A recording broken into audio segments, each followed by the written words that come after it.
We have been living in an RV for over 7 weeks now, which has been absolutely amazing in some ways and really challenging and difficult in other ways. The worst part about the challenging scenarios is we could have prevented these if we would have just prepared better, done a little more research and testing before taking off. In this video, we're going to be going over our biggest mistakes and how you can prevent them by learning from our mistakes so you don't need to go through them yourself. Number one is going to be test driving the RV. We bought a 97 Winnebago and spent 6 months fixing it up, getting it to our perfect house on wheels that we're hoping for to live in, but we actually never test drove the RV before we were pretty much leaving and needed to head out the next day. We quickly ran into many issues with the spark plugs not working properly, our brakes weren't working properly, and we just weren't comfortable driving something this big compared to what our cars normally are when we drive. All of these complications quickly led us to delaying our start time by over a week as we had to fix the spark plugs, brakes, and just get comfortable driving the RV more. The most important part in this whole scenario was the brakes, because we realized the brakes were not stopping us very fast, and we came to a lot of really slow rolling stops, which is not good when you're driving something this big going down the highway. So after we found out the brake pads were bad, we had to replace them. We needed to pay a premium so we could get them faster, which cost us almost $400 in brake pads alone. Then had to spend the next 2 full days replacing the brake pads and test driving, only to realize that once we left and our brakes almost started on fire, that our calipers need to be replaced as well. After driving around for a couple hours and another $400 to $500 and 2 days later of replacing the calipers, we were finally ready to go, and then one of the lug nuts broke on the tires, which led to another delay because we couldn't get the lug nuts because everything was closed, which just made everything worse and more stressful and complicated. So takeaway lesson one here is make sure you test drive it, test all of the mechanics part of your RV, not just the inside, to make sure you don't have any issues while driving, because if you spend all this time and money into fixing up your RV and then it crashes or something happens to it and you're stranded on the side of the road, you're gonna be really upset more than if you were to just spend a couple days fixing it. Our second biggest mistake involved the car and tow dolly that we have behind the RV. While we were driving through Wyoming, where there's a lot of mountains, we ended up going up a really steep mountain with over an 8 to 10% grade going up and down. This quickly led to our engine overheating and us getting stressed and creating issues while we're already 3/4 of the way up the mountain, so we couldn't just turn around and get help. We had to pull over at least twice going up the mountain to allow our engine to cool off. When we did this, the engine coolant also leaked over because it was boiling and overflowing. And little did we know, this wasn't even the worst part. Once we got to the top of the mountain,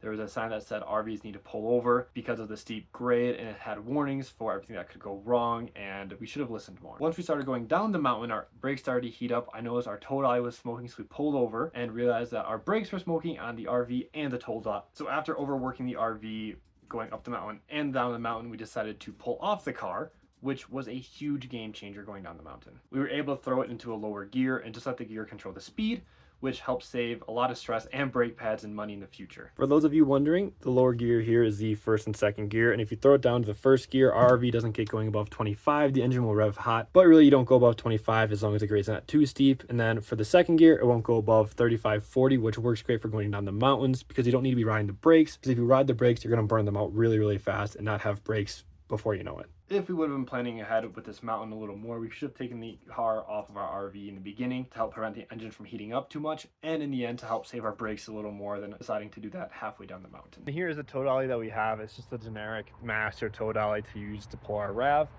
and it's been working great for us. However, it does have like these drum brakes on the tires, and once you're going downhill, they do activate, and we were just pressing the brakes too much, so it started heating, started smoking. And it also rubbed one of our tires raw, so we need to replace that because it was all worn down on the inside.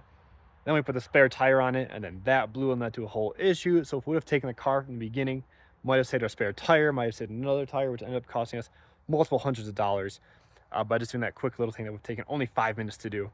So sometimes it's faster to just do something that's a little more inconvenient because it'll save you lots of time and stress and also money down the road. The third lesson we learned while RVing is that if something breaks once and you don't fix it, it's gonna break again. We have a very specific case for this one, and it is our RV awning. If you've watched any of our earlier videos, you know that ours has come off at least 3 times while we're driving on the highway. It's been really windy, and the whole thing just kind of detaches from the RV and starts flailing around while we're on the highway.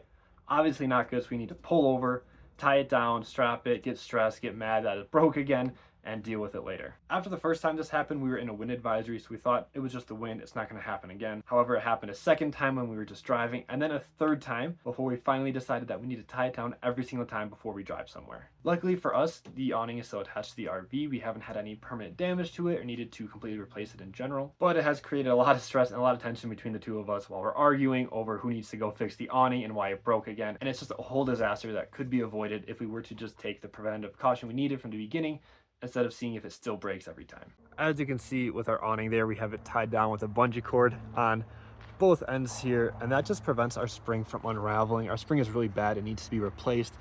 But that's a multiple person job that will take at least a full day. We don't have that kind of manpower. So we just do this. It took us, like I said, 3 times before we decided to do it. Haven't had any issues with it now that it's tied off. And honestly, we both wish we would have done this way earlier, because we would have prevented it at least happening from 2 more times. And who knows how many times it's going to happen. So if something's going to break once, it's going to break twice. So just fix it the first time so you don't have to deal with it every time after that. But now this lesson doesn't just go for the awning, it goes for everything else. If your water pump is working occasionally but not all the time, you should probably go and fix it now instead of wondering if it's going to break in the future. Or if you're having issues with your brakes like we talked about earlier, you need to fix it now, otherwise it's just going to compound and be more complicated in the future. Fourth lesson in this video today is going to be the height clearance on your RV. Ours from top to bottom is 12 feet. We measured it with the air conditioning units on top, which works great while you're driving under bridges or through construction, because a lot of times they have a sign that will say how high it is. And 12 feet is not an extremely high clearance vehicle. It's shorter than most semi-trucks, so we don't really have any issues going through bridges or cities or anything like that. However, we did have an issue when we were parking on the side of the road in a town to go do something. We pulled over under a tree